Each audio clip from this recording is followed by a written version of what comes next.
ใจคุณภาพจิตให้คิดกันหน่อยควรไปจิตพักสับข้างนอกเท่า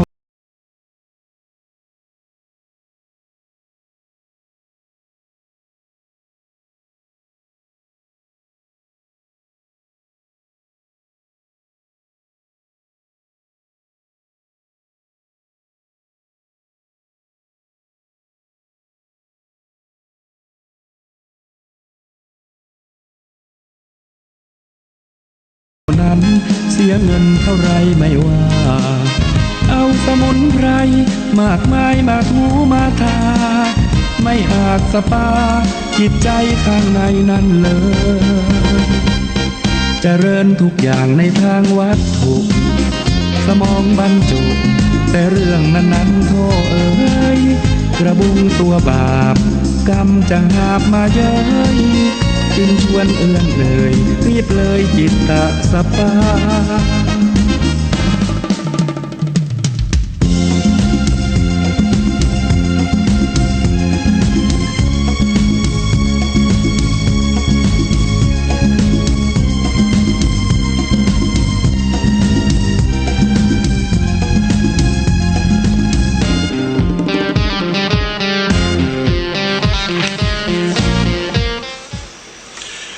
ขออนุภาพพระพุทธรัตน์กำจัดทุกข์ให้ถึงสุขสิริศักดิ์มีหลักฐานขออนุภาพพระธรรมรัตน์กำจัดมารให้สำราญพุทธผ่องพ้นผ่องภัยขออนุภาพพระสังฆรัตน์กำจัดโรคให้หายทุกสิ้นโศกสุขสดใสขออนุภาพพระรัตนตรัยบันดาลให้สุขสันต์ทุกท่านเทิน10 นิ้วกราบแนบใต้ไหวสาปารมีธรรมในครูบาอาจารย์พระมหาเถรานุเถระท่านเจ้าคณะพระสังฆาธิการทุกรูปทุกตนขอความสุขความสวัสดีในธรรมะแห่งองค์สมเด็จพระสัมมาสัมพุทธเจ้าจงมีแก่บรรดาศรัทธาสาธุชนท่านผู้ฟังทุกท่านที่มีโอกาสเปิดเครื่องรับฟังรายการเสียงธรรมรับอรุณภาคเจ้าตั้งสถานีวิทยุเพื่อการศึกษาพระพุทธศาสนาและวัฒนธรรม FM ความถี่ 104.50 เมกะเฮิรตซ์รายการนี้นำเสนอ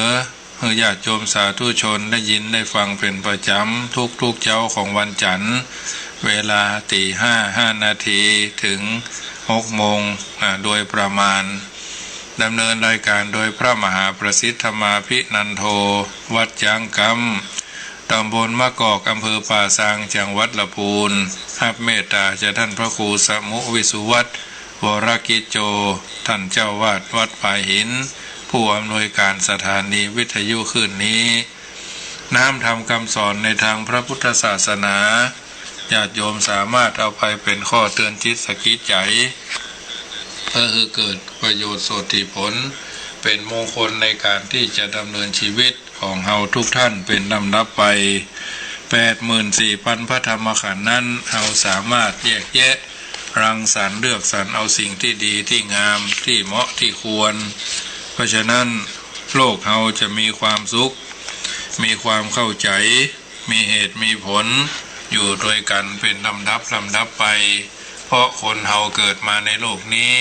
แม้จะมีชาติชั้นผิวพรรณวรรณะเพศและวัยผิดแผกแตกต่างกันไปพ้องก็ตามแต่ก็มีความปรารถนาเหมือนกันคือทุกคนปรารถนาความสุขมามีภัยต้องการความทุกข์ข้อนี้เป็นความจริงเป็นสิ่งที่แน่นอนและคงจะบ่มีภัยคัดค้านองค์สมเด็จพระบรมศาสดาจารย์ตรัสรับรองว่าสุขะกามานิภูตานิซึ่งแปลว่าสัตว์ทั้งหลายปรารถนาหรือปรารถนาความสุขดังนี้เป็นหลักสำคัญอันแสดงให้เห็นว่าบ่ใช่แต่มนุษย์เท่านั้นที่ปรารถนาความสุขแม้สัตว์เดรัจฉานก็ต้องการความสุขเหมือนกันเพราะฉะนั้นมนุษย์จึงพากันกดแกว่งแสวงหาความสุขตามความเข้าใจของตนบางคนก็เข้าใจว่า การจนไก่ยิงนกกินเหล้าเล่นการพนันหรือเที่ยวเตร่อันบ่มีที่จุดหมายปลายทางในเวลาว่างในวันหยุดเป็นความสุขแท้ที่จริงแล้วการกระทำเช่นนั้นเป็นการเบียดเบียนทรมานกักขังหน่วงเหนี่ยวเป็นการหาความสุขบนความทุกข์ของผู้อื่นบางคนเข้าใจว่าการเล่นการพนันการตั้งกลุ่มตั้งก้อนดื่มสุรายามายาบ้ายาอีปาร์ตี้ยาอียาไอเป็นต้นดังที่มีภาพยนตร์ข่าวภาพรูปถ่ายในคลิปในวิดีโอต่างๆตลอดจนการเล่นการพนันเป็นอบายมุขเป็นทางแห่งความเสื่อมจะหาความเจริญบ่ได้บางคนเข้าใจว่าความบ่ต้องการความบ่ต้องทำงานเป็นความสุขบางคนก็เข้าใจว่าการเบียดเบียนล้างผลาญจองเวรกันประกอบกรรมอันเป็นทุจริตผิดศีลผิดธรรมก็เป็นความสุขความสุขตามความเข้าใจอันไร้เหตุผลของคนบางคนบางพวกดังอัตมาภาพอธิบายมานี้เป็นความสุขที่ลวงล่อก็คือเกิดความทุกข์เหมือนเหยื่อที่เพิ่นเอาไปเกี่ยวเบ็ดเพื่อล่อให้ปลาติดสิงสาราสัตว์มาติดกับดักบ่ใจสุขจริงจังเหมือนบริโภคของแสลงแก้โรคและเกาแผลที่คันด้วยน้ำเหลืองน้ำเลือดน้ำยางที่มันบดีซึ่งชวนให้เพลิดเพลินสบายหรืออร่อยเพียงนิดเพียงหน่อยในเบื้องต้นแต่ก็คือผลคือความเดือดเนื้อฮ้อนใจในภายหลังนี้เป็นโทษที่ควรสังวรระวังเพิ่นบอกว่าหลีกหมาคือปอศอกหลีกวอกคือปอวาหลีกคนปาลาไก่เท่าใดสบายใจเท่านั้นอันจะเกิดมีได้ก็เพราะว่าความเข้าใจผิดและบ่ฮู้ความเข้าใจผิดและบ่ฮู้นี้เป็นวิธีทางแห่งความสุขความเดือดร้อนความเศร้าความทุกข์ความเดือดร้อนเศร้าโศกเสียใจเหมือนแมลงเม่าบินเข้ากองไฟก็เพราะเข้าใจผิดคิดว่าไฟเป็นแสงที่คือความสุขและบ่ฮู้ว่าไฟเป็นของร้อนเมื่อบินเข้าไปแล้วไฟก็ไหม้ปีกไหม้หางไหม้แข้งไหม้ขาป่นปี้จนถึงตายเหตุนี้ผู้ปรารถนาความสุขต้องรู้จักว่าอันยังเป็นสุขที่แท้จริงเสียก่อนแล้วจึงแสวงหาไปจึงจะได้สุขสมประสงค์บ่ต้องมาเดือดเนื้อฮ้อนใจเดือดร้อนนอนทุกข์ในภายหลังทางแห่งความสุขพระพุทธเจ้าว่าไว้หลายที่หลายทาง8ทางก็ได้3ทางก็ดีตลอดจน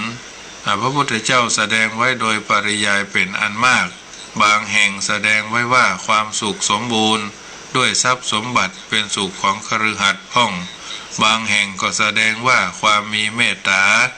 บ่เบียดเบียนบ่ข่มเหงเต่งเต็กบ่ใจอำนาจบาดใหญ่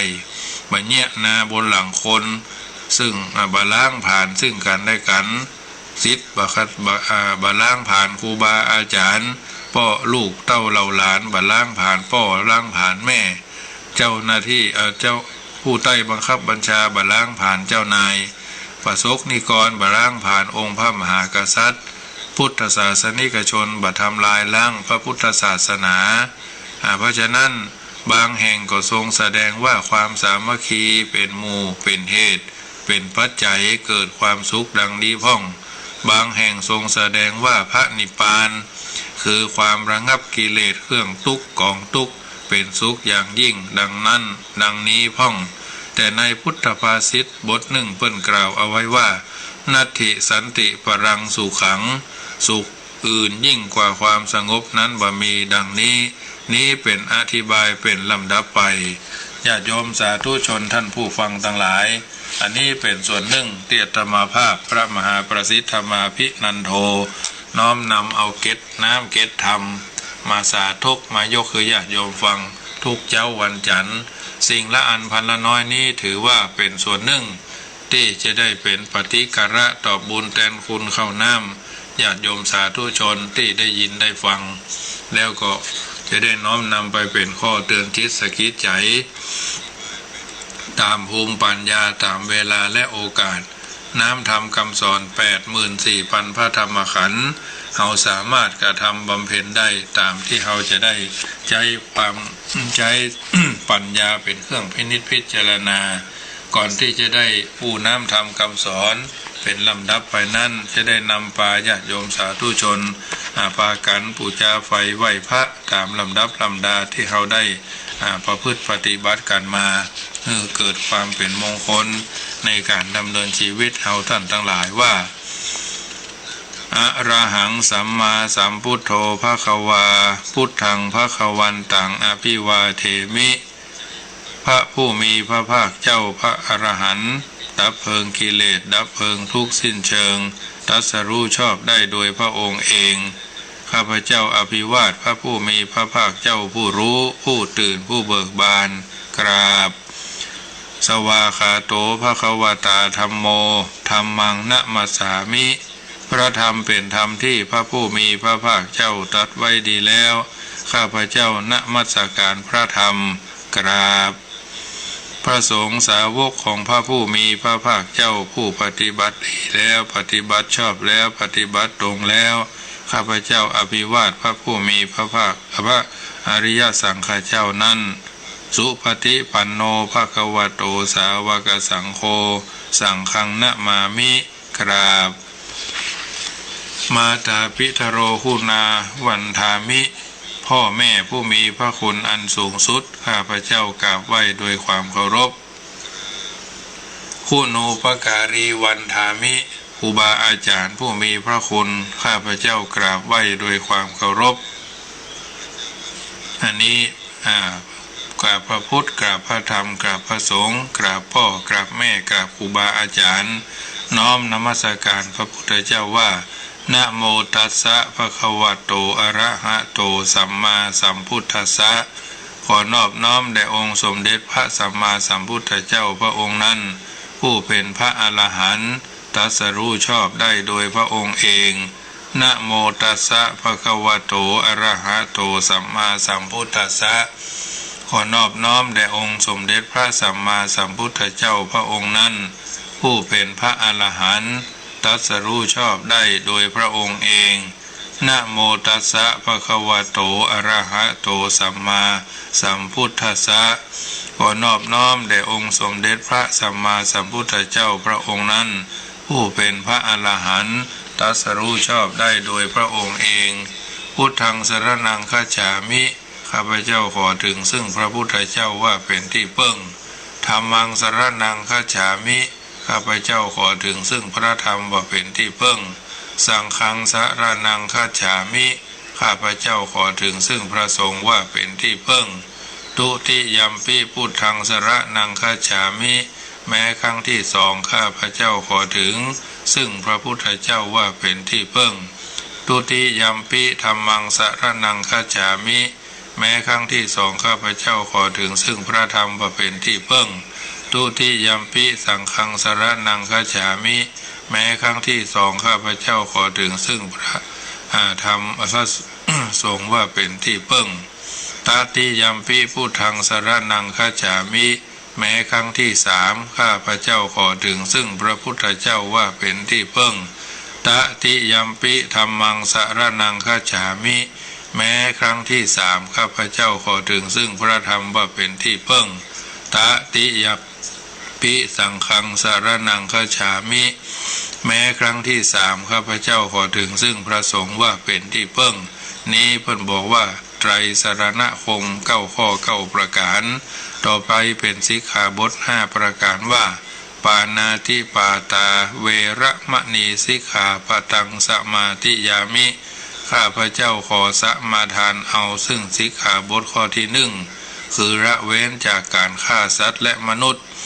อตินาตานาเวระมณีสิกขาปตังสมาธิยามิข้าพเจ้าขอสมาทานเอาซึ่งสิกขาบทข้อที่2คือละเว้นจากการลักทรัพย์ถือเอาสิ่งของที่เจ้าของบ่ได้อนุญาตกาเมสุมิจฉาจาราเวระมณีสิกขาปตังสมาธิยามิ ข้าพเจ้าขอสมาทานเอาซึ่งสิกขาบทข้อที่3คือละเว้นจากการประพฤติผิดในกามคือความใคร่ได้ใคร่มีใคร่เป็นเจ้าเข้าเจ้าของโดยบ่ถูกต้องตามทำนองของประเพณีในกู้ผัวตัวเมียของท่านผู้อื่นจะได้เป็นทุกข์เป็นโทษเป็นพิษเป็นภัยเป็นที่เสียหน้าเสียตาของเฮาในกาลสุดท้ายลดละเลิกเพิกเฉยสบายกันทั่วหน้ามุสาวาตาเวระมณีสิกขาปตังสมาธิยามิข้าพเจ้าขอสมาทานเอาซึ่งสิกขาบทข้อที่4คือละเว้นจากการพูดปดพูดส่อเสียดพูดคำหยาบพูดเพ้อเจ้ออันหาสาระประโยชน์บ่ได้บ่มีบ่ต้องไปแปลงใส่บ่ใหญ่บ่ต้องไปแปลงเอาน้ำท่วมต้งผักบุ้งหลงเหลงสุราเมระยะมัจจะปมาทฐานาเวระมณีสิกขาปตังสมาธิยามิข้าพเจ้าขอสมาทานเอาซึ่งสิกขาบทข้อที่5คือละเว้นจากการดื่มเสพจับนายจ่ายแจกเป็นธุระจัดหายาม้ายาบ้ายาอียาไอฝิ่นกัญชาเฮโรอีนอันเป็นที่ตั้งแห่งความประมาทพังเผลอพังพลาดขาดสติความบ่ฮู้สึกตัวห่างได้ก็ดีไกลได้ก็ดีบ่ต้องไปเกี่ยวข้องก็จะดีที่สุดจะได้เป็นคนบริสุทธิ์ทั้งต่อหน้าและรับหลังทั้งเมื่อรับเมื่อตื่นเมื่อยืนเมื่อเตวเมื่อเกี้ยวเมื่อกินทั้งครอบครัวสังคมหมู่บ้านตำบลอำเภอจังหวัดมีศีล5ประการนี้สุขเสถียรเที่ยงเต้าเที่ยงตีคาไปใจสิกขาบท5ข้อ5ประการนี้หมู่เฮาเหล่าเจ้าข้าจะได้ไปนิพพานก็เพราะศีลจะได้มีโภคะสมบัติก็เพราะศีลจะได้ไปสู่สวรรค์เทวโลกก็เพราะศีลพึงปากันตั้งอกตั้งใจสมาทานศีล5เป็นประจำจะได้สุขเสถียรเที่ยงเต้า100ประมาณเป็นที่จู้จอดรอดถึงความสุขสดสดีทั้งเมื่อรับเมื่อตื่นเมื่อยืนเมื่อเตียวเมื่อเกี้ยวเมื่อกินไปใจญาติโยมสาธุชนท่านผู้ฟังทั้งหลายอันนี้สมาทานศีลแบบเบาตามยุคตามสมัยเมื่อญาติโยมได้ยินได้ฟังแล้วนำไปคิดนำไปพิจารณา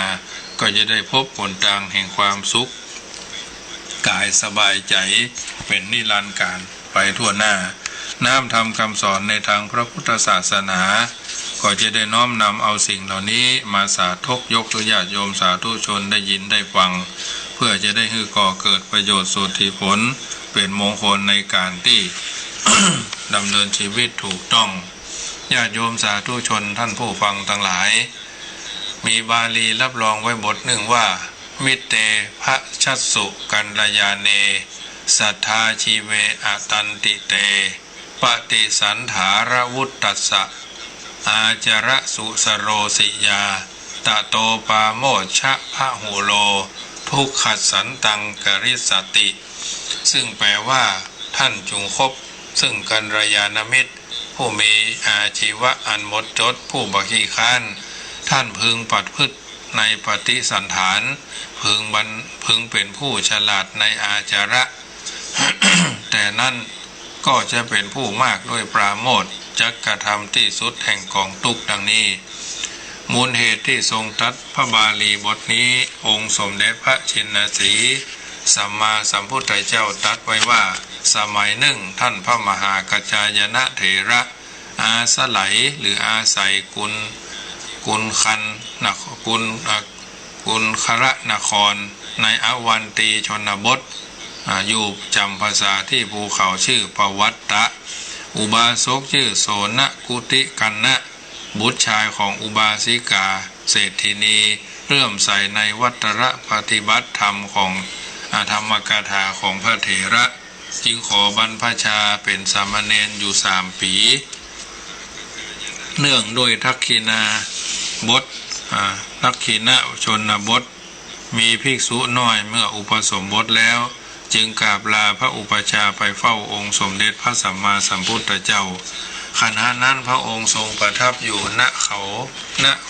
พระวัดพระเชตวันมหาวิหารพระนครสาวัตถีซึ่งอยู่ห่างไกลจากกุลคันนครถึง120 โยชน์ ท่านพระโสนกุติกันนะได้รับการปฏิสันทานจากองค์สมเด็จพระสัมมาสัมพุทธเจ้าและได้พำนักอยู่ในพระคันธกุฏิเดียวกันกับพระองค์ใกล้แจ้งวันหนึ่งท่านได้สวดพระสูตร16สูตรมีกามสูตรเป็นต้นถวายด้วยทำนองสารพัญญะที่จัดเป็นอัฏฐกะวัคคิกะองค์สมเด็จพระสัมมาสัมพุทธเจ้าทรงอนุโมทนาชื่นชมยินดีในเวลาที่จบการสวดทำนองสารพัญญะจึงประทานสาธุการแก่ท่านในขณะนั้นเทวดาอาหักผู้สิงสถิตอยู่ที่เรือนของมหาอุบาสิกาโยมารดาของพระเถระในกุลคันนครนั้นซึ่งห่างจากพระเชตวัน100 โยชน์120 โยชน์ต่างก็ได้สาธุการเป็นเสียงเดียวกันอันอัศจรรย์มหาอุบาสิกาโยมารดาของท่านสอบถามเทวดาได้ความว่าพระลูกชายของตนเองอยู่ในพระคันธกุฏิอยู่ในกุฏิเดียวกับพระพุทธเจ้าปากับพระองค์สมเด็จพระสัมมาสัมพุทธเจ้าและทรงแสดงธรรมถวายพระองค์เสียงสาธุการนี้เป็นเสียงสาธุการของเทวดารับเสียงสาธุการขององค์สมเด็จพระสัมมาสัมพุทธเจ้ามหาอุบาสิกาหู้สึกชื่นชมยินดีเป็นยิ่งนักมีปิติวันณะ5แผ่ไปสราบสั่วสรีระร่างกายต่างเฝ้ารอการกลับมาของพระลูกชายด้วยความตั้งอกตั้งใจเหลือประมาณฝ่ายพระโสนกุติกันนะหันว่าได้เวลาอันสมควรแล้วจึงเข้าไปกราบทูลลาองค์สมเด็จพระสัมมาสัมพุทธเจ้า เพื่อไปเยี่ยมพระอุปชาหลังจากนั้นก็เดินทางไปถึงภูเขาปวัตตะอันเป็นที่พำนักของพระมหากัจจายนะพระอุปชายะแล้ววันรุ่งขึ้นท่านได้บิณฑบาตที่บ้านมหาอุบาสิกาโยมารดาของท่านได้นิมนต์ให้ท่านแสดงธรรมโปรดในวันต่อไปเมื่อได้เวลานัดหมายตอนยามแรงแล้วพระโสนกุติกันนะก็ได้แสดงธรรมไปโปรดพระมหาอุบาสิกาโยมารดาคณะนางกำลังฟังธรรมเทศนาของพระลูกชายอยู่หั่นมหาโจร900 คนซึ่งเคยหาโอกาสเข้าปล้นบ้านมหาอุบาสิกาอยู่หู้ข่าวว่า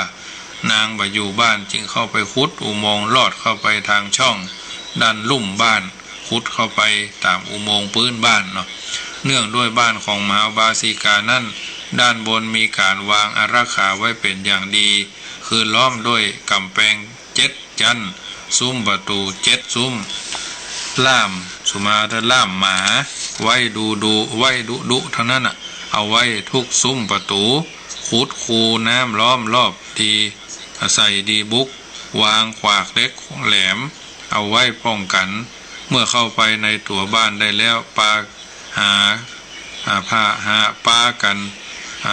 เปิดห้องเก็บกหาปณะแก้วแหวนเงินทองแล้วส่งหัวหน้าโจรไปคุมเชิงมหาวาสิกาเจ้าของบ้านซึ่งกำลังไปฟังธรรมเทศนาอยู่ด้วยสั่งกำชับกันว่ามหาอุบาสิกาได้ยินว่าโจรปล้นบ้านแล้วจะกลับมาละก็จุงเอาดาบฟันนางให้เสียชีวิตไปเลยคือตายไปกลางตางเหียแม่ยิงรับใช้บ้านหู้ว่าพวกโจรเข้าปล้นบ้านจึงรีบไปแจ้งข่าวให้นางทราบทุกครั้งที่หมู่โจรเปิดห้องเก็บสมบัติดังกล่าวจนกระทั่งแม่ยิงรับใช้ไปบอกนางครั้งที่3นางจึงบอกว่าหญิงรับใช้ว่าหมู่โจรเอาอันยังไปพ่องเธออีน้อยเหยเนาะอยากได้อันยังก็ขนเอาไปเถอะตามที่มันใครได้ใครยังก็เอาไปเถอะเจ้ามันนางอย่าได้ทำอันตรายในการเขาจะฉันจะฟังธรรมอีแม่จะฟังธรรมมันใครได้อย่างเอาไปเถอะน้อยเหยมันต้องไปกลัวมันเนาะหากนางบ่ยอมฟังคำของเฮาขืนมาแถมก็จักลงโทษเสียนะคนใจก็ไปละอีแม่เพิ่นฟังธรรมแต่ลูกบ่สนใจเขาจะมาเอาแก้วแหวนเงินทองแก้วแหวนแสนสิ่งก็จ้างมันนางก็เดินกลับไปเพราะฉะนั้น หัวหน้าโจรได้ฟังกรรมของนางก็เกิดละอายแก่ใจเกรงกลัวบาปสำนึกในความผิดที่ตนและพวกพ้องได้กระทำการลักทรัพย์ของเจ้าของที่เพิ่นไปตั้งหน้าตั้งตาทำคุณงามความดี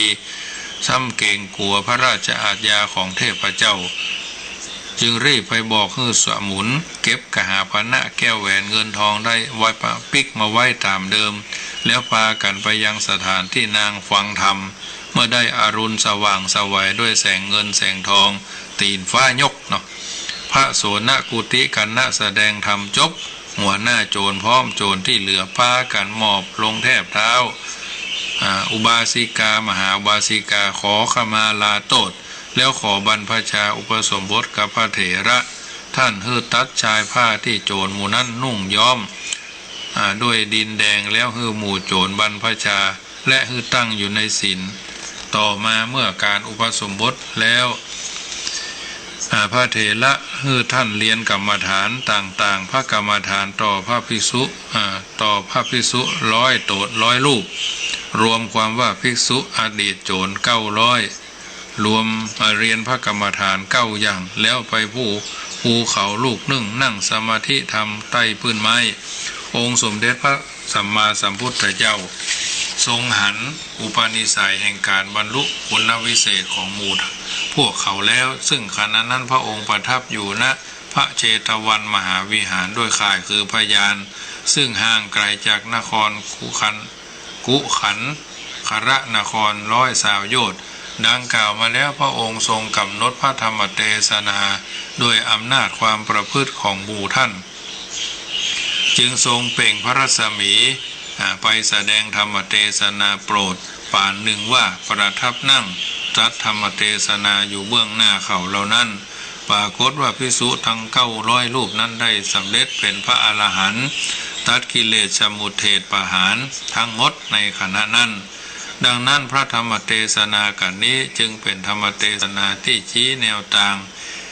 หางฮือท่านทั้งหลายได้เดินเข้าไปสู่ความเพียรเพื่อฮือสำเร็จประโยชน์โสติผลอย่างสูงสุดพระคาถานี้องค์สมเด็จพระสัมมาสัมพุทธเจ้าทรงแสดงแก่เหล่าภิกษุ900 รูปพระดำรัสประโยคสุดท้ายตัดเป็นศัพท์พระบาลีว่าทุกขัสสันตังกริสสิแปลว่าท่านจงกระทำซึ่งที่สุดแห่งกองทุกข์ท่านจงกระทำซึ่งที่สุดแห่งกองทุกข์ที่สุดแห่งกองทุกข์คือหยังที่สุดแห่งกองทุกข์ก็คือพระนิพพานหรือพระนิพพานก็คือดับเย็นว่างบ่มีทุกข์ใดๆออกแล้วเราท่านทั้งหลายที่ยังมีชีวิตอยู่ในโลกนี้เรียกว่ายังอยู่ในกองทุกข์คราวใดสมัยใดความทุกข์มีน้อยหันเขาก็หันว่าเป็นความสุขแท้จริงแล้วสุขอันนั่นแหละก็คือความทุกข์นั่นเองแต่ความทุกข์นั้นเล็กน้อยเลยทำให้เราเกิดความสุขรู้สึกเป็นความสุขมากนะความทุกข์นั้นองค์สมเด็จพระสัมมาสัมพุทธเจ้าหมายเอาความเกิดความแก่ความเจ็บความตายล้วนแต่เป็นความทุกข์ทั้งสิ้นดังพระบาลีรับรองว่าชาติปิทุกขาจราปิทุกขามรณัมปิทุกขังโสกะปริเทวทุกขโดมนัสสุปายาสาปิทุกขาอัปปิเยหิสัมปโยโคทุกโขปิเยหิวิปโยโคทุกโขยัมปิฉังนระภติตัมปิทุกขังสังคิเตนะปัจจุปาตานักขันธาทุกขาซึ่งแปลความไทยได้ใจความว่าความเกิดก็เป็นทุกข์ความแก่ก็เป็นทุกข์ความเจ็บไข้ได้พยาธิก็เป็นทุกข์ความตายก็เป็นทุกข์พัดภาคจากกันก็เป็นทุกข์ความเศร้าโศกเสียใจพิไรรำพันความคับแค้นใจต่างๆเป็นทุกข์ความประจวบกับสิ่งที่บ่เป็นที่ฮักบ่เป็นที่พอใจ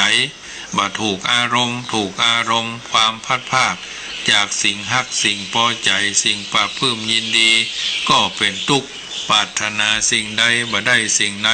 ที่ปรารถนาก็เป็นทุกข์โดยที่สุดเบญจขันธ์หรือขันธ์5ล้วนเป็นตัวทุกข์ดังนี้ญาติโยมสาธุชนท่านผู้ฟังทั้งหลายทุกข์ดับได้ด้วยพระนิพพานนิพพานคือความดับทุกข์ทุกข์ก็คือความเกิดความแก่ความเจ็บความตาย ดังที่ได้กล่าวมาเนี่ยเบื้องต้นเมื่อผู้ใดปฏิบัติเข้าถึงพระนิพพานได้แล้วผู้นั้นชื่อว่าข้ามทุกข์เสียได้ล่วงพ้นทางแห่งห่วงทุกข์เสียได้และบ่ต้องทุกข์แถมต่อไปก็เพราะเมื่อถึงนิพพานก็บ่ต้องเกิดบ่ต้องแก่บ่ต้องเจ็บบ่ต้องตายเมื่อบ่เกิดบ่แก่บ่เจ็บบ่ตายทุกข์ก็เป็นอันบ่มีคือถึงที่สุดแห่งทุกข์แล้วอุปมาเหมือนคนเดินตากแดดที่ร้อนระอุช่วงเมษาพฤษภาไปกลางต้งนาหันศาลาพักฮ้อนอยู่รับริบขณะเวลาที่เดินอยู่หั่นก็พบกับความลำบากตรากตรำฮ้อนหิวกระหายแต่พอไปถึงศาลาพักร้อนอันเป็นที่มุ่งหมายเข้าไปสู่ห้มได้ดื่มน้ำได้รับประทานอาหารและของว่างถ้าสมัยนี้ก็ได้กินกาแฟร้านกาแฟนั้นราคานี้หรืออาจจะไปเจอก่อนจะถึงจุดหมายปลายทางไปเจอไปเจอตู้ปันสุกเนาะไปกินขนมครอบแคบเลพ่องยังพ่องเนี่ยบางทีกินพ่องบ่กินหลายเอากระสอบไปใส่เอาถุงเส้วไปใส่เปิ้นห้องว่า1ชิ้นจะได้ปัญญาชิ้นที่2จะได้มหาปัญญาถ้าถือชิ้นที่3มาก็เกิดเป็นมหาโลภาตกมรณะไปทันทีนรกมรณะในจิตในใจในญาติโยมเพราะฉะนั้นไผ่ที่มีจริตอัธยาศัยมีเพราะว่ามีนิสัยมีสันดานให้ทำสันดานให้เป็นนิสัยทำนิสัยให้เป็นสันดานไม่ดีแต่ทำสันดานให้เป็นนิสัยดีที่สุดเพราะฉะนั้นยิบ1ก็พอแล้วยิบ2ก็พอดียิบที่3ไม่ค่อยจะดีเพราะเห็นแก่ตัวชัดเกิดขึ้นแล้วแต่อันนี้เสนอเพื่อพิจารณาเนอะบางคนบางท่านไปตั้งข้อสังเกตไม่ใช่ว่าไปจับผิดจับถูกกันอย่างเพื่อนมันหันแล้วในคลิปในไลน์เพื่อนกำลังเอาขนมเลมาเอาเกียบโรยเพื่อนมาปลากระป๋องมาถ้าอยู่ในจุดที่คนพอหลายคนหมดนี้มันก็จะเอาน้อยคนถ้าอยู่แบบพอดคนเหลือกระตู้แม้กระทั่งอยู่หน้าวัดบางวัดก็เหมือนกันเจ้าอาวาสท่านญาติโยมผู้ฐานะบดีเศรษฐีใจบุญนายทุนใจดีมีใจฟักใฝ่ในการเสียสละแบ่งปันตรงกับหลักธรรมในสารานิยธรรม6ก็ข้อที่4ก็คือสาธารณโภคีแบ่งปันลาภที่ได้มาน้ำนี่ข่อมค่อยตะใดถ้าเป็นน้ำสีเนี่ยพวกท่อญาติโยมท่านผู้เป็นเจ้าของทานทั้งหลายแล้วคนคิดจะไปเอาของทานเนี่ยต้องนึกเสมอว่าเราคิดจะเป็นผู้รับเท่านั้นหรือเราไม่คิดจะเป็นผู้ให้เชียวหรือเราให้ไม่ได้เชียวหรือชีวิตนี้ทั้งชีวิตเราจะต้องขอเขากินหยิบเขากินฉวยฉาบฉวยตีชิงวิ่งราวเขาได้เช่นนี้เชียวหรือเราก็1สมอง2มือ2เท้าปากก็ไม่โวปากก็ไม่แหว่งจมูกก็ไม่โวตีนก็ไม่ขอมือก็ไม่งอเดินสบายทงเทงไปมาทำไมเราเป็นคนไม่คิดจะให้เขาบ้างจริงอยู่เบื้องต้นเราอาจจะได้รับจากพ่อจากแม่ครูบาอาจารย์ท่านผู้เป็นฐานะบดีมาเป็นลำดับแต่บัดนี้เราอายุเท่าไหร่ขีดจำกัดขั้นตอนอายุ25อายุ35อายุ45 55 65เราจะต้องขอความช่วยเหลือจากเมตตาเอื้ออาทรแบ่งปันเช่นนี้ตลอดไปเชียวหรือเพราะฉะนั้นคิดให้เสียบ้างเพราะฉะนั้นญาติโยมต้องเป็นคนกึดอย่าพ่องจะไปหันว่าเพิ่นมาคนลูกคนหลาน3คน4คนก็คนอื่นเพิ่นก็ค่อยได้อย่างเฮาถ้าเฮาเอาต่างคนต่างหันแก่ตัวมันก็จะบ่เหลือแก่ตัวด้วยซ้ำไปอันนี้เสนอเพื่อพิจารณาญาติโยมสาธุชนท่านผู้ฟังทั้งหลายเบื้องต้นเฮาท่านทั้งหลายต้องรู้จักกัลยาณมิตรคือคบเพื่อนที่ดีก่อนสิ่งอื่นทั้งนี้เพราะการคบเพื่อนที่ดีเป็นแนวทางคุณธรรมเนอะคนมีคนดีเป็นเพื่อนนั้นย่อมแนะนำในสิ่งที่ดีย่อมชักชวนจักจูงบอกแต่ความดีย่อมนำประโยชน์โสติผลมา อย่างมากมายมหาศาลดังกำพังเพยที่เพื่อนบอกว่าคบคนพาลพาลปาไปหาพิษคบบัณฑิตบัณฑิตปาไปหาผลตรงกันข้ามคบคนชั่วเป็นมิตรมีคนชั่วเป็นเปื้อนก็จะปากันไปแนะนำไปแต่ทางสี่เสื่อมเสียหายก่อให้เกิดความเดือดร้อนใจด้วยตนเองทั้งตัวเดือดร้อนทั้งตนเองทั้งบุคคลอื่นในสังคมได้อย่างมากมายมหาศาลกัลยาณมิตรที่ดีนั้นมีลักษณะที่สังเกตได้สองอย่างหนึ่งสุทธชีวะมีอาชีพมดจดบริสุทธิ์อาชีพบริสุทธิ์ก็คือการเลี้ยงชีวิตด้วยงานสุจริตบ่ผิดกฎหมายบ่คดโกงบ่โกงเปื้อนบ่โกงเวลาบ่ช่อลาดบังหลวงบ่โคมเหงเต่งเต็กบ่โกดขี่โคมเหงชกชิงวิ่งราวปล้นจี้ของวัดของบ้านของโรงเรียนของสาธารณประโยชน์บ่เบียดเบียนบ่ทำให้คนอื่นเดือดเนื้อร้อนใจการงานบอกว่าจะต่ำต้อยด้อยค่าจึงสูงสุดระดับที่ว่าปลายเป้าปลายฐานหรือยิ่งใหญ่เพียงใดก็ตามแต่ถ้าเป็นงานที่บริสุทธิ์สุจริตบ่ผิดกฎหมายก็พอใจยินดีในสิ่งเหล่านั้นปฏิบัติอยู่ในหน้าที่การงานนั้นๆด้วยความเต็มอกเต็มใจสองอตันติตะอตันติตะก็บ่ขี้ค้านมันครับขยันหมั่นเพียรประกอบกิจการโดยบ่หันแก่ความเหน็ดเหนื่อยเมื่อยล้าลำบากตรากตรำเพราะฉะนั้นแค่ไหนก็ขอให้เป็นสิ่งที่ดีที่งามที่เหมาะที่ควรในการที่จะดำเนินชีวิตให้ถูกต้องท่องแท้เป็นลำดับลำดาไปเพราะฉะนั้นถ้าหากว่าเรามีบ่ขี้ค้านแล้วถ้าคนใดบอกว่าพอใจไม่ยิงหากมีลักษณะสองประการนี้คือมีอาชีพสุจริตมีความขยันบ่ขี้ค้านคนผู้นั้นแหละเป็นกัลยาณมิตรเพราะฉะนั้นเราได้ยินอยู่บ่อยๆว่าเป็นมีกัลยาณมิตรเป็นกัลยาณมิตรอย่างวัดพระธรรมกายเพิ่นบอกว่ากัลยาณมิตรกอกัลยาณมิตรขอเนี่ยแสดงว่าสองคนนี่มีงานท่านเหล่านี้กัลยาณมิตรเนี่ยมีความบริสุทธิ์และก็มีความบ่ขี้ค้านถึงเป็นกัลยาณมิตรที่ดีแนวคุณธรรมข้อที่สองก็คือปฏิสันถารวุติคือการปฏิบัติปฏิสันถานคือการกระทำการปฏิสันถานต้อนรับแขกผู้มาเยือนเพื่อสร้างอัธยาศัยไมตรีโน้มน้าวจิตใจของเฮาอ่อนโยนในการปฏิบัติต่อบุคคลทั้งหลายและต่อการปฏิบัติธรรมต่อไปปฏิสันถานโดยความหมายก็คือปฏิสันถานด้วยอามิตรเปิดห้องว่าอามิสปฏิสันถานการต้อนรับโดยอามิตรสองธรรมะปฏิสันถานการต้อนรับโดยธรรมะอามิสปฏิสันถานก็คือต้อนรับอามิตรข้อแรกเป็นธรรมเนียมของเจ้าบ้านเพิ่นห่อไปแขกถึงบ้านน้ำถึงมือไปบ้านเพิ่นก็ต้อนรับตามสมควรแก่ฐานะบ่วือหวา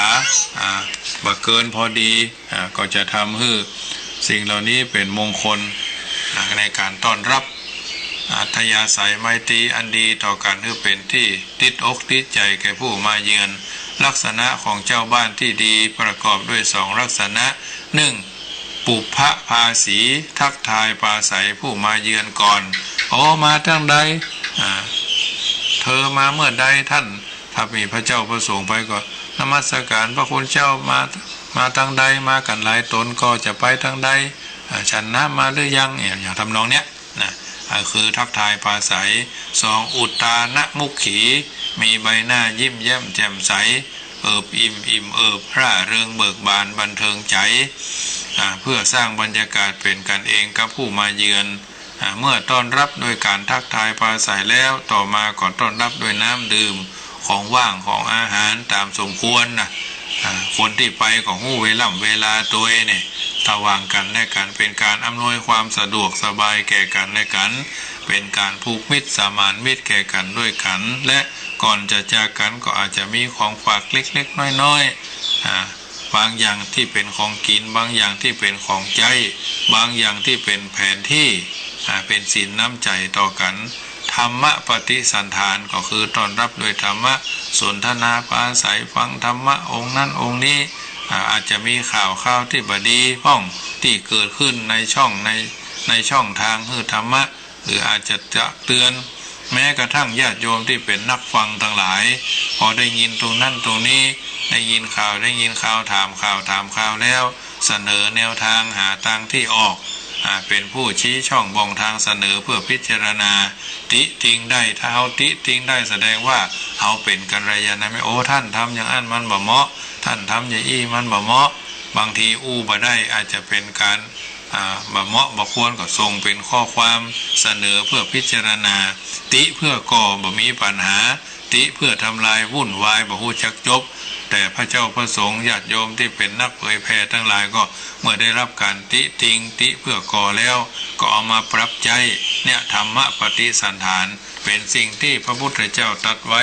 เป็นแนวคุณธรรมชั้นยอดเหมือนกันประการที่3อาจาระกุสโลอาจาระกุสโลก็คือฉลาดในอาจาระมารยาทอาจาระหมายถึงศีลและข้อวัดปฏิบัติกฎระเบียบขนบธรรมเนียมจัดรายการทางวิทยุกรรมการทำบำเพ็ญบางสิ่งบางอย่างต้องมีเป็นกิจลักษณะเข้ากี่โมงออกกี่โมงทางใดญาติโยมก็เช่นเดียวกันอาจาระทั้งผู้เผยแผ่ธรรมทั้งผู้ที่เข้ามาสนทนา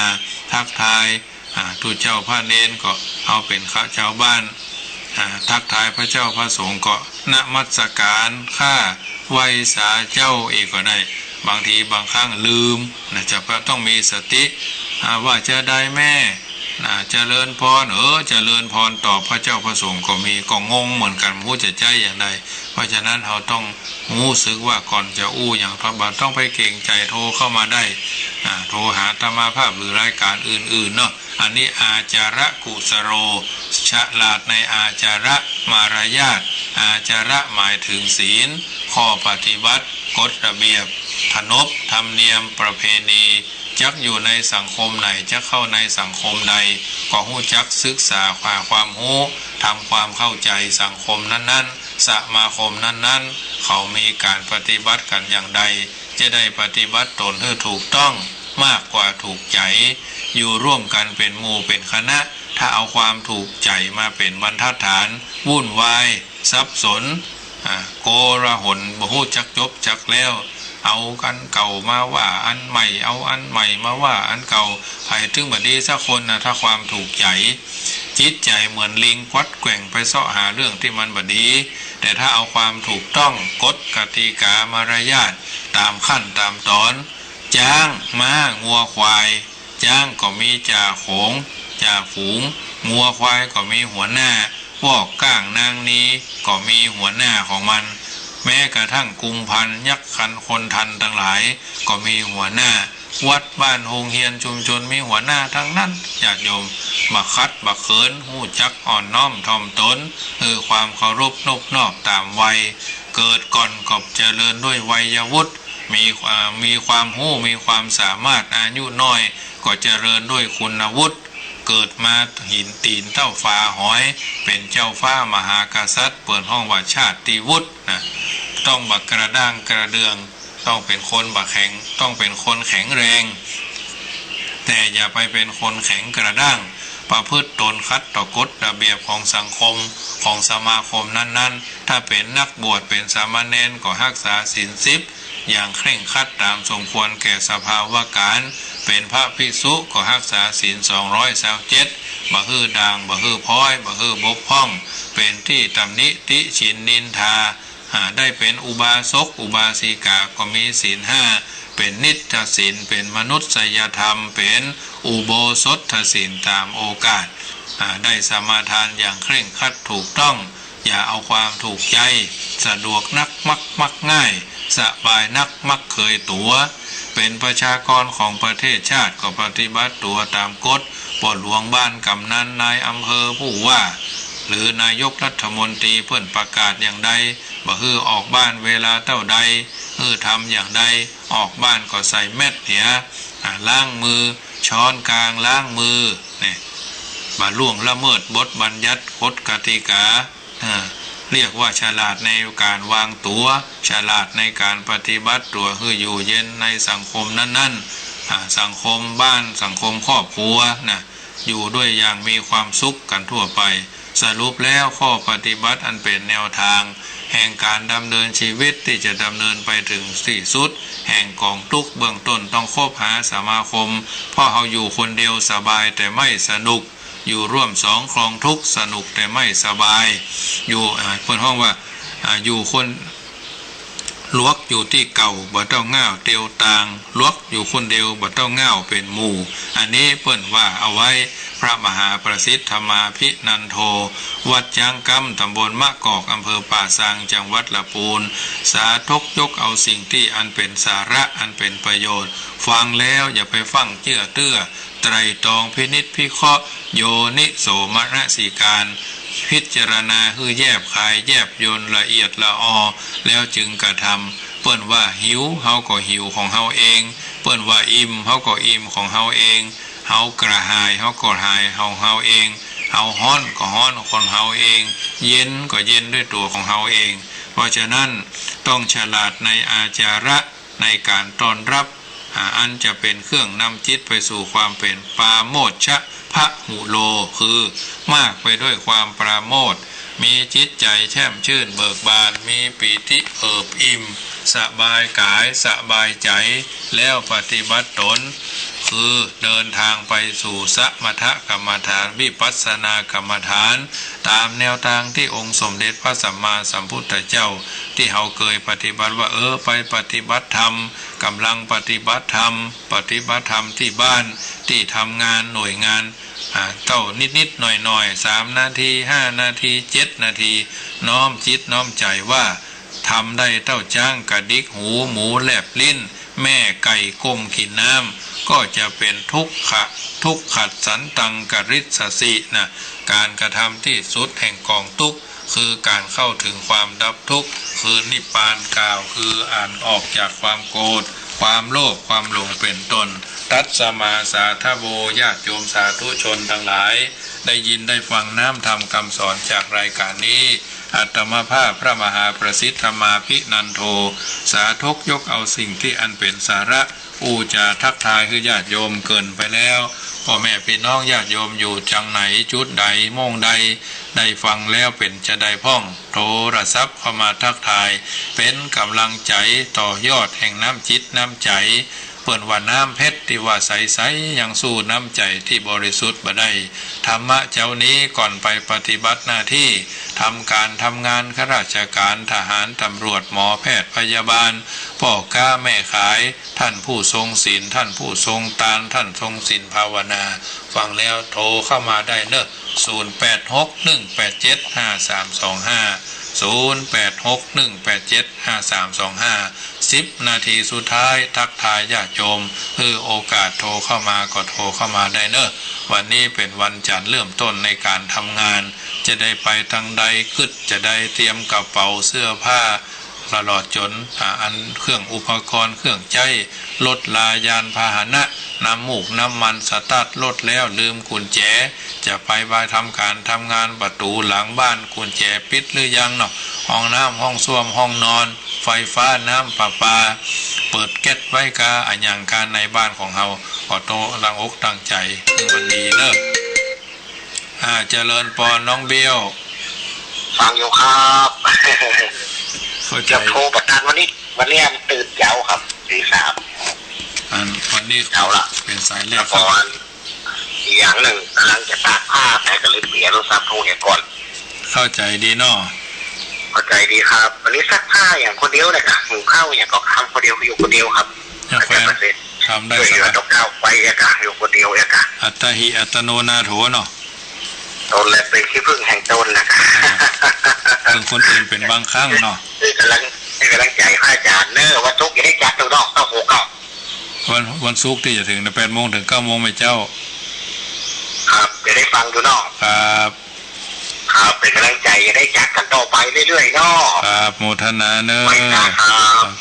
น้องเบี้ยผู้พิการทางสายตาน้ำจิตน้ำใจการประพฤติพฤติกรรมและนิสัยไม่ด่างพร้อยก็ทำหน้าที่ท ทั้งช่วยตนเองและช่วยแม่ผู้บังเกิดเกล้าอรหันตีประจำบ้านเพราะฉะนั้นมีโอกาสก็ทักทายเข้ามาแบบค่ำยามแรงทุ่มเช้าถึง2 ทุ่มก็พระกันณคืนนี้เหมือนกัน0861875325ได้ช่วงเช้านี้ญาติโยมบางท่านก็เปิดห้องว่าชุนละมนกับเรื่องการเสาะว่าหากินทำกับข้าวกับป่าอาจจะหุงข้าวต้มแกงจัดแจงแต่งดาจะไปทำการทำงานเปิดประตูหน้าต่างบางที่ก็เป็นร้านค้าบางที่ก็เป็นร้านขายของที่ว่าจับจ่ายใช้สอยในหมู่บ้านหรืออาจจะต้องมีภาระธุระอันใดมีนัดมีหมายตั้งใกล้และไกลแต่จะไปลืมอย่างว่านักไปเข้าบ้านออกบ้านมีกุญแจปิดกุญแจคือดีอย่าไว้ใจทางอย่าวางใจคนจะจนใจเองบางทีบางครั้งเลี้ยงหลักสิงสาราสัตว์เลี้ยงหมูเลี้ยงหมาเลี้ยงนกเลี้ยงหนูเลี้ยงปลาเอาต้องเอามาบางอย่างมันเป็นภาระก็ปลดปล่อยวางเหี่ยพ่องบางท่านก็หมอนัดเนาะเกาเบาหวานความดันเรื่องเก็บไข้ได้ป่วยเป็นเรื่องธรรมดาเจริญพรแม่นวลเจ้าไว้ค่ะเจ้าว่าอาจารย์ฟังชัดเจนดีเนาะเจ้าชัดเจนดีเจ้าเรื่องเข้าปอไฟแล้วก็เจ้าวันนี้ทำน้ำพริกลวกผักเจ้าโอ้ล้ำกะเป็นกำลังใจให้แม่นวลเด้อเป็นกำลังใจให้อาจารย์นะเจ้าเจริญพรเจ้าแม่นวลป่าดอนชัยป่าแดดอันนี้ก็เป็นกัลยาณมิตรนะอย่าจะมาว่าเรื่องกัลยาณมิตรเนาะไปมาหาสู่ขึ้นสู่ลงหาเจริญพรแม่น้อยข้าพเจ้าเจ้าข้าอาจารย์ยังแบบโยมแม่ก็ฟังอยู่เด้อฟังชัดเจนอยู่เนาะเจ้าฟังชัดเจนดีเจ้าวันศุกร์หน้านี่ก็ฟัง96ในหนึ่งวันนะท่านก็จะออก96โดยกระเจ้าวันศุกร์8 โมงถึง9 โมงไม่เจ้าเคารพธงชาติแล้วอ่ะเจ้าจะฟังอยู่เจ้าทดลองออกไปก่อนดีพวกก็ฟังกันไปเลยเจ้าแม่โยมแม่จะฟังอยู่เจ้าเมตนาก็ไม่น้อยเนอะเจ้ากราบไหว้ศาลเจ้าเจริญพรโยมแม่สันทรายเจริญพรเจริญพรติดแล้วเนอะ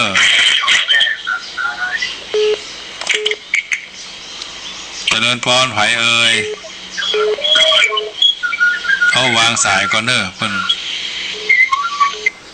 0861875325โยมแม่บ้านสันทรายเข้าแต้นโทรเข้ามาใหม่แม่ทองใบบ่อสร้างสายมันซ้ำกันสายหนึ่งเพิ่นวางจ้าก็เลย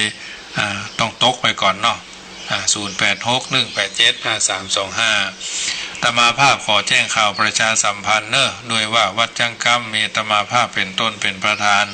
จะได้นำปาญาติโยมที่มีกุศลเจตนาอันแรงกล้าใคร่ขินใคร่ตาลใครเป็นเจ้าภาพหลอดไฟฟ้าใครเป็นเจ้าภาพชุดหลอดไฟฟ้าใครเป็นเจ้าภาพชุดอาบน้ำฝนและก็น้ำมันเติมตะเกียงในภาคก่อนเข้าพรรษาเจริญพรโยมแม่สันทรายเข้าเต้นสู้กำลังใจง่ายมาเทแล้วจ้ะ104แบบง่ายแล้วก็มีมวลหรอตอนนี้อยู่เทเนาะส่วน104นี่มีทุกวันจันทร์เจ้าวันศุกร์เจ้านี่มีแล้วก็มาเมื่อแรงตอนนี้อย่างง่ายมาเป็นแฟนเทนะ104อ่ะเจ้าแล้วก็96ก็ฟังอยู่เนาะฟังมันอันอย่างโคบเจียวอันเปลี่ยนขังไม่อ่ะวันอาตมาก็วันศุกร์เมื่อไงเนี่ยวันศุกร์เมื่อไงคะ8 โมงถึง9 โมงเจ้ายังแม่จะฟังอยู่แต่อันนั้นมันเปลี่ยนถังยังไงโอ้มันต้องไปตามสภาวะการเพิ่นเนาะเฮาก็บอกว่าตามระบบสมัยใหม่เนาะเหมือนระบบโรงงานคนนั่นเข้าเจ้าก็ต้องไปเป็นบ่ายคนนั่นเข้าบ่ายก็ต้องไปเป็นแรงคนนั่นเข้าแรงก็จะเป็นค่ำไหมกะงงไปเลยอ่ะมันคือเฮากว่ามันจะปรับตัวมันต้องเป็นธรรมดาเนาะให้กำลังใจนะเจ้าเจริญพรแม่สันทรายน้อยสันทรายเข้าเต้นใช่เข้าเต้นใช่หลวงเจ้าท่านพระครูสบายดีเนาะธรรมนูญน่ะอันนั้นเป็นนมโลกสบายค่ะพื้นอยู่เนาะ สบายอันนั้นอยู่ตรงตนน่ะบอกตุเจ้าวัดจังคำป่าซางฝากความคิดถึงอีกอ่ะเจ้าอันนี้ตายเดียวจะได้การอยู่นั่นน่ะตายเนี่ยเจ้าจะโมทนาแม่เนอสาธุสาธุเจ้าแม่บ้านสันทรายเข้าเต้นโยมแม่ทองใบเจริญพรฟังอยู่เจ้าโอ้ตื่นแล้วแน่ตื่นแล้วตื่นเนี่ยตี 3แล้วเจ้าไหว้พระสวดมนต์เรียบร้อยแล้วเนาะเรียบร้อยเจ้าเดี๋ยวจะออกไปตลาดที่กับข้าวกับเจ้าจะโมทนาเนอเป็นกำลังใจแม่เนอเจ้าไว้ค่ะเจ้าเป็นกำลังใจให้นะเจ้าเจริญพรญาติโยมสาธุชนรายการเสียงธรรมรับอรุณภาคเจ้าเมตตาจะท่านพระครูวัดฝ่ายหินตำบลสุเทพอำเภอเมืองเชียงใหม่คลื่น 104.50 วิทยุเพื่อการศึกษาพระพุทธศาสนาและวัฒนธรรมอัตมภาพพระมหาประสิทธมาภินันโทวัดยังกำตำบลมะกอกอำเภอป่าซางจังหวัดลำพูนดำเนินรายการธรรมะมาก็พอสมควรแก่เวลากึดจะได้ค่อยใจถึงแปลงใจตึงไข่กินไข่ตาลเป็นเจ้าภาพหลอดไฟฟ้าชุดหลอดไฟฟ้าชุดผ้าอาบน้ำฝนและน้ำมันเติมตะเกียงเนื่องในเทศกาลจะเข้าพรรษา 2563 วันที่20 มิถุนายนเป็นต้นไปจะได้ไปถวายวัดในถิ่นไก่ความเจริญในจังหวัดแป้จังหวัดน่านไปในวันเดียวปิกในวันเดียวน้อมเอิญเจริญพรเนอเจ้าภาพหลอดไฟ150ชุดชุดละ199 บาทเจ้าภาพชุดผ้าอาบน้ำฝนและน้ำมันเติมตะเกียง150ชุดชุดละ99 บาทตามเจตนาของท่านเนอที่มีโอกาสแล้วก็โทรศัพท์หาธรรมภาพได้ที่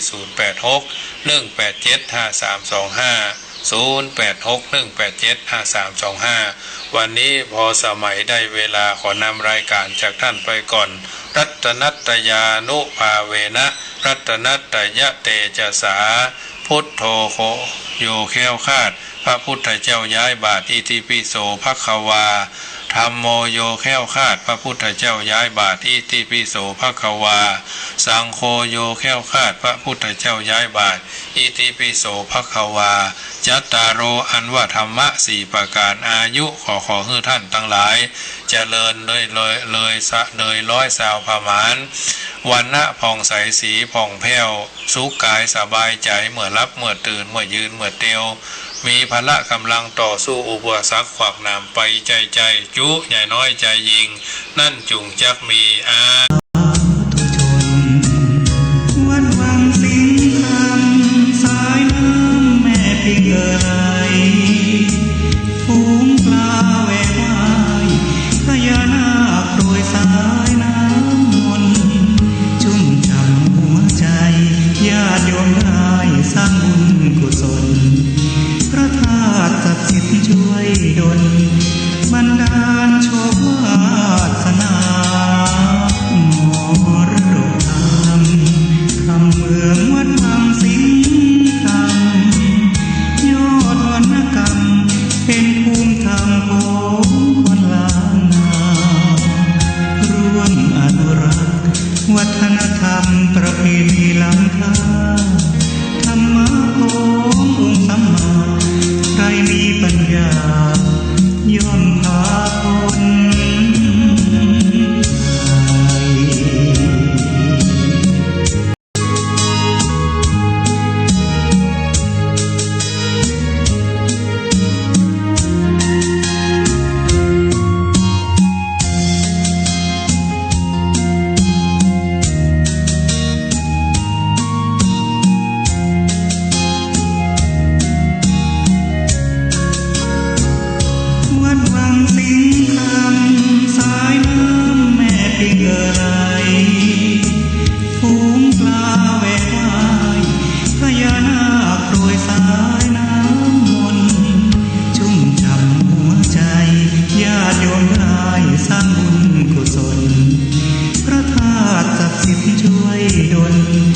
บันดาลโชควา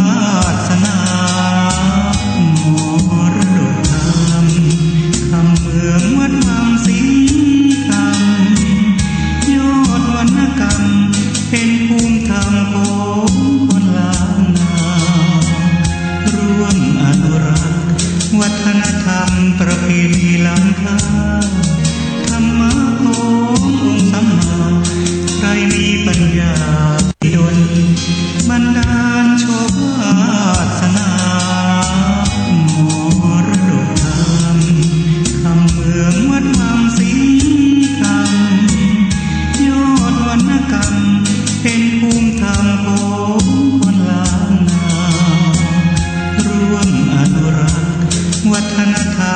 เพณีล้ำค่าธรรมะขององค์สัมมาใครมีปัญญาย่อมพาพ้น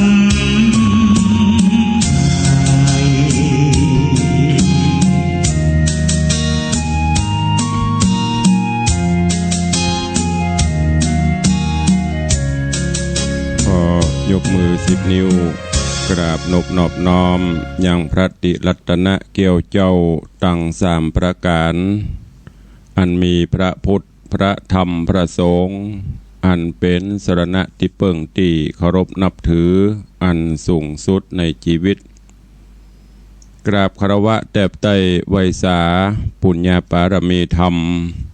พระมหาเถรานุเถระเจ้าคณะพระสังฆาธิการภิกขุสงฆ์สมณเณรจุตนจุองค์โดยความเคารพเจริญสุขเจริญปอนญาติโยมสาธุชนติ่นจองห้องวัดจุหนุ่มเท่าใจยิงขอน้อมต้อนรับทุกท่านเข้าสู่รายการมรดกธรรมกำเมืองต่างสถานีวิทยุกระจายเสียงพระพุทธศาสนาแห่งชาติและสังคมคลื่นเพื่อการศึกษาพระพุทธศาสนาและวัฒนธรรมส่งสัญญาณออกอากาศณสถานีวิทยุวัดฝ่ายหินตำบลสุเทพอำเภอเมืองเชียงใหม่จังหวัดเชียงใหม่ในระบบคลื่นความถี่ FM 104.50 เมกะเฮิรตซ์สถานีวิทยุพระพุทธศาสนาวัดหนองกายตำบลสันปะยางอำเภอแม่แตงจังหวัดเชียงใหม่ส่งสัญญาณกระจายเสียงในระบบคลื่นความถี่ FM 99.75 102.0 และ 89.25 เมกะเฮิรตซ์สถานีวิทยุ CM77 วิทยุอินเทอร์เน็ตล้านนาส่งสัญญาณกระจายเสียงในระบบคลื่นความถี่ FM 97.5 เมกะเฮิรตซ์สถานีวิทยุพระพุทธศาสนาจังหวัดเชียงรายส่งสัญญาณกระจายเสียงในระบบคลื่นความถี่ FM 99.50 เมกะเฮิรตซ์ตลอดจนวิทยุชุมชนเสียงตามสายหอกระจายข่าวตามวัดตามวาตามหมู่บ้านต่างๆพร้อมกันนี้จะเริญปอนสาธุชนญาติโยม FC แฟนรายการที่ติดตามต่าง Facebook เฟซไลค์ต่างเว็บไซต์ต่างๆบ่ว่าจะเป็น Facebook ของ104ธรรมะคลายเครียด Facebook วัดวังสิงห์คำ Facebook ของตุเจ้าบ้านนอกติตะสิโปวัดศรีรัตนมงคลร้องยาว Facebook ของวัดฝ่ายหินแล้วก็หลายๆ Facebook ที่ได้เป็นเปื้อนที่ได้ปากันกดแชร์กดไลค์ส่งกระจายเสียงไปทางโทรศัพท์มือถือฮือกับเปื้อนญาติธรรมได้สดับรับฟังกันอยู่ในเวลานี้รายการนี้ดำเนินโดยอาตมภาพพระครูวิสิทธิ์ศรีลาภรณ์หรือศรัทธาญาติโยมเรียกขานว่าตุลุงในวังจากวัดวังสิงห์คำตำบลป่าแดดอำเภอเมืองเชียงใหม่จังหวัดเชียงใหม่เป็นผู้ดำเนินรายการก็นำเสียงธรรมะเจ้ามาเทศนาฮือตา6 โมงถึง 7 โมงโดยประมาณพยังบัดตื่นพยังบัดลุกก็ตื่นกันได้ลุกกันได้เน้อ6 โมงป่ายแล้วแสงเงินแสงทองจับขอบฟ้ารุ่งอรุณวัน